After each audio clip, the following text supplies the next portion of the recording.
that's right. Maybe all these dates will jibe. I can remember the incidents, but the dates may not be clear. But I do remember it was a 31 Ford, and I used to travel the Middle West. And I'd call on all the stores in some of the big cities and small cities. I used to make Wisconsin. I'd start from Chicago.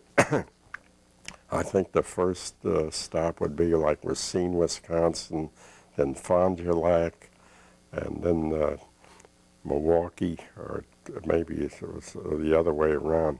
But I used to go to Milwaukee practically every week because Milwaukee was just about 90 miles from Chicago, and I used to make it in an hour and a half or so. And I traveled Iowa, I traveled Ohio, North and South Nebraska, and I used to travel, I'd work all day and travel all night.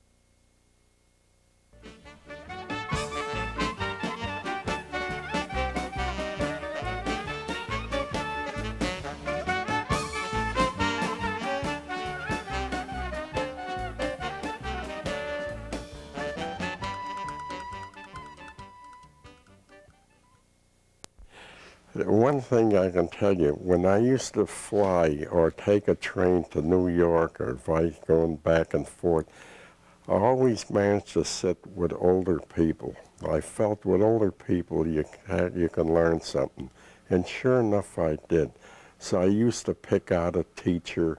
I never knew at the time they were teachers, but anyway, I'd find out it was either a teacher or somebody in business I was talking to. And then I realized that my lack of education hurt me in trying to talk to people, because I knew my English wasn't very good, because I never had much of English, even in grammar school, because I wasn't the type when I got home, I had homework to do, my mother, my father would help me or tell me to do. I had no help like that. So through the years of traveling, I try to better myself, and I'll never forget, I started to read books on psychoanalysis. I try to psychoanalyze myself, and I used to buy all kinds of books on psychoanalysis. It could be Freud, it was Aaron Brill was a famous one at that time, Jung, and I got to know a lot of famous books. In fact, there was one, you asked me what inspired me, there's one writer, his name was Andre Treden. He wrote books in 1910 about, psychoanalysis and all.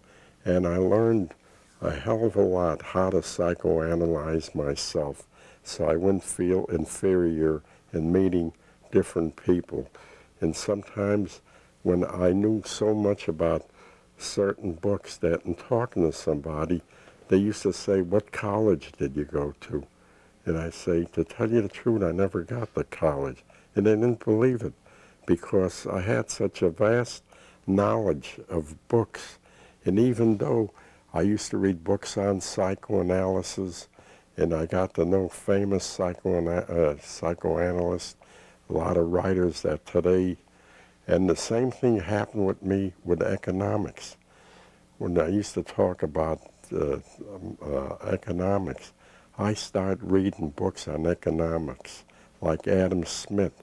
But before Adam Smith, there was a lot of other economists that really helped Adam Smith write the book that he wrote, The Wealth of Nations.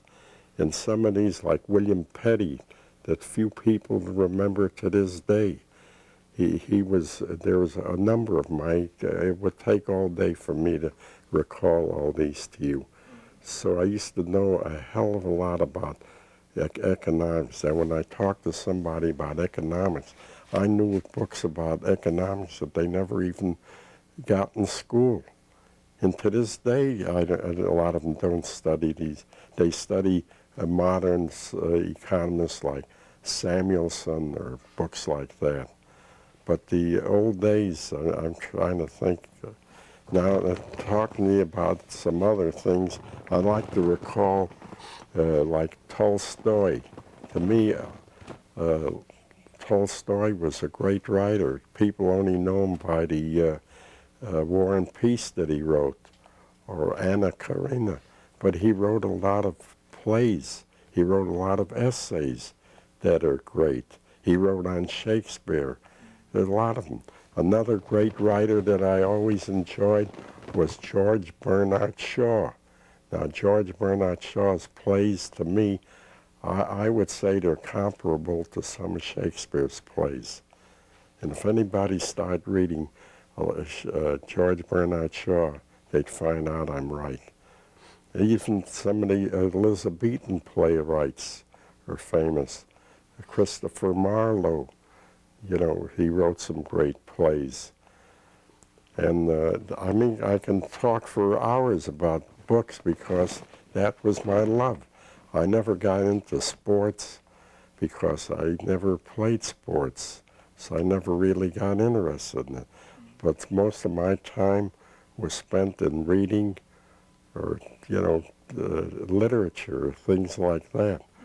So when people, I meet people who would want to talk about baseball or football, I felt very ignorant about it, even though I enjoy watching some of the basketball games and things like that. But in my early days, I never had occasion to spend much time in that field. So I feel very awkward about it. Mark Twain is another great writer that people should be reading today. But I don't, you know, one of the things that I find difficult for me is I was in the garment center, and I used to meet a lot of people in my business. They were all, you know, manufacturers. I don't think there was one out of the 20 or 30 that I knew was interested in books or was able to discuss a book with outside of the, if they went to high school and they were forced to read one Dickens or one Shakespeare play and they just ran through it, they wouldn't even remember it. They never had, so I had nobody to even discuss books with. But I used to go to bookstores, and once in a while I run into people that, you know, were buying books and they knew books. And one of the great writers on books was A. Edward Newton. He's famous for writing The Amenities of Book Collecting. He wrote a number of other great books that people should be reading today, but they're not. They don't. It's easier to go in and get a videotape and spend 2 or 3 hours on it, and that's it. I can't blame them for that. I think that's I do the same myself many days. So you can't criticize people for what they like. I'm very tolerant. People can sit and play cards for hours at a time. I never cared for it. I never got interested in it. They can go to a track and spend days there. But I wasn't the type to do it. Not that I wasn't the type. I never was exposed to that kind of interest. Oh yes, one of the things I took up was drawing. I used to like to draw, and before I knew it, I started to paint. And I learned how to paint by myself, even though I went to a couple of night classes, night educational, and I used to sit there and paint for a few hours, but most of the painting I did was at home. In fact, some of the things I did, my children liked well enough that I sent it to them and they hung it up. And I hope they didn't do it to make me feel good. I hope they liked the painting that well that they really hung them up for that reason. So I can tell you the miscellaneous life I've been leading.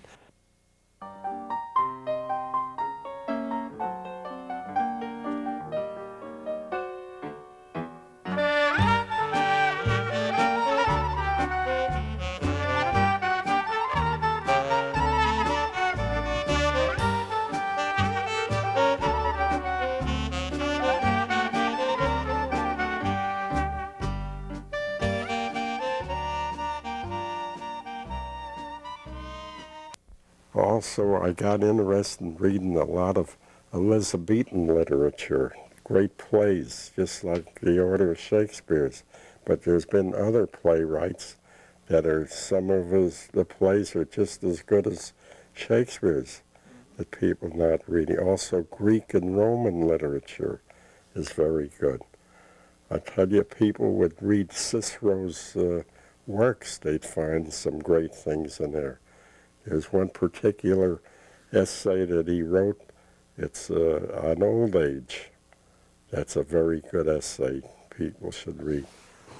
And at one time, I was trying to with my daughter-in-law, Judy Denenberg, I tried to sit down and try to accumulate a list of great things that should be put in one book that people would be able to sit down and read. And in there I had famous things that I've read through the years that were helpful. And that would include like A Message to Garcia would be one of the top things. Then there's poetry that's very good.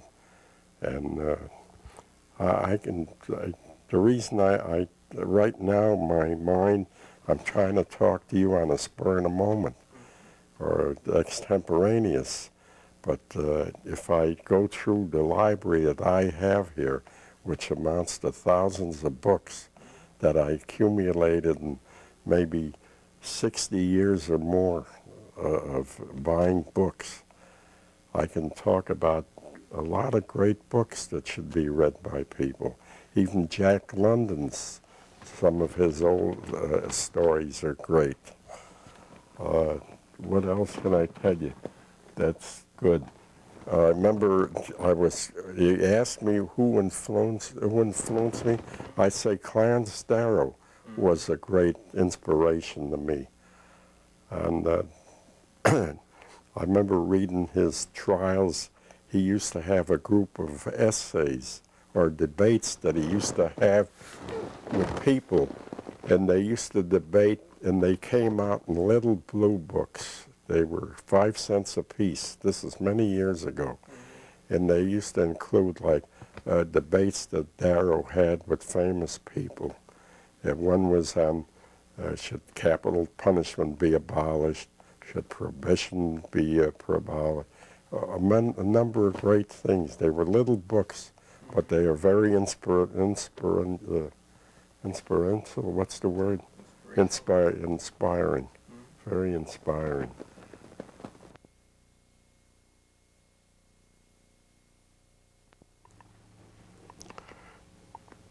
One of the great inspirations, I say to me, was Winston Churchill. He, to me, was a great speaker and a great speech writer. And I'd say, studying a lot of Churchill's speeches, he, I think, got most of his ideas from Cicero, the Roman writer. If people read Cicero, his famous speeches that he made, they'll find that a lot of the speeches that today are taken by modern people, or the speeches of modern people are making, like even Como, his speeches, I can see where he got a lot of his ideas from Cicero's speeches. Let's see, another, I'd say Cicero is one writer that people should be reading. They get a lot of ideas from there.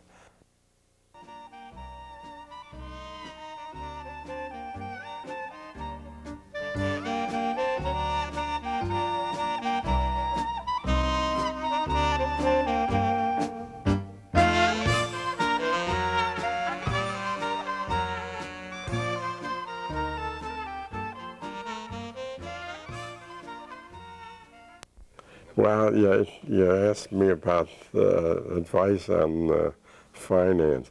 The famous saying is, buy low and sell high, but I don't believe in that. I think you sometimes have to buy low and hold on to it if it's a good stock you're buying. I've been lucky in picking certain stocks that somehow grew through the years because I felt the companies and the management in there was capable. And even in the management, you sometimes say, these people that are holding down these management jobs, or they're heads of the company, they're all drawing big salaries.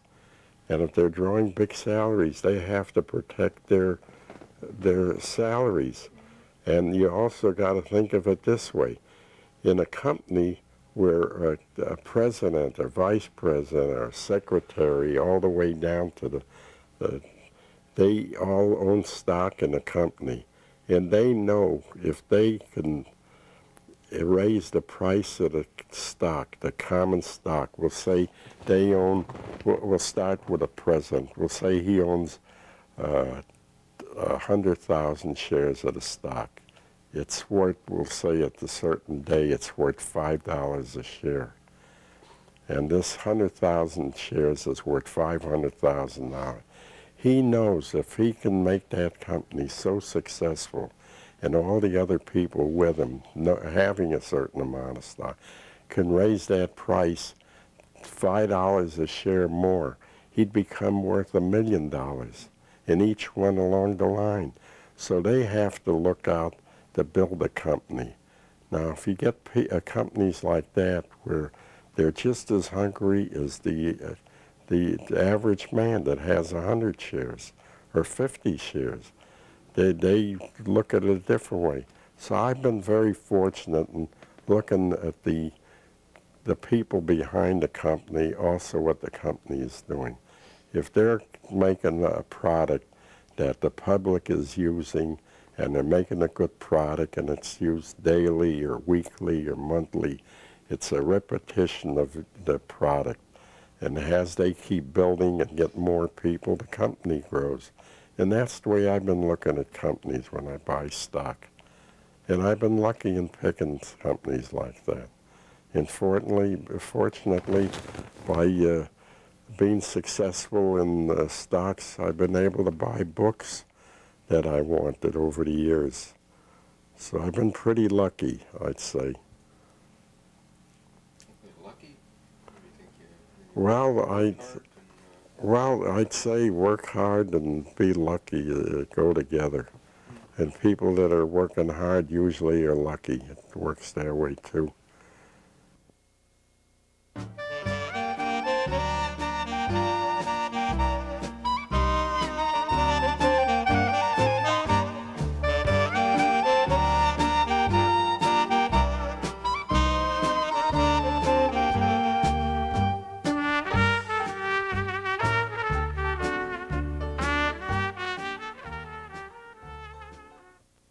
Oh yes, that's a sad thing in my life.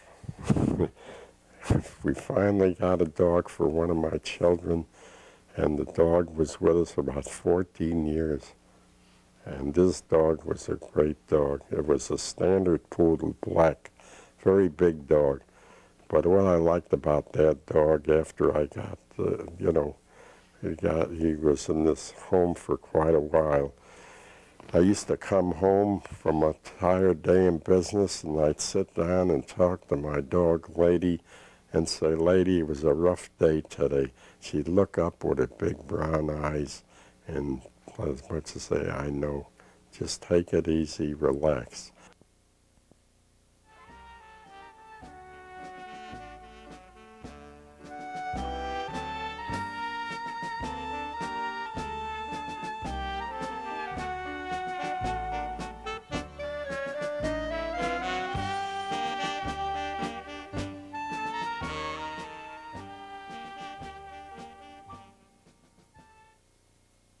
When this dog finally got sick, got cancer of the mouth, I took her to different doctors, or not different doctors, but this one doctor, and he says, there's very little you can't do anything for this dog. You're just prolonging her life. So we had to do away with her. When he had to put her to sleep, I just couldn't go to work the next day. I felt bad. And this is about at least 16 years ago. And I still feel bad about this dog.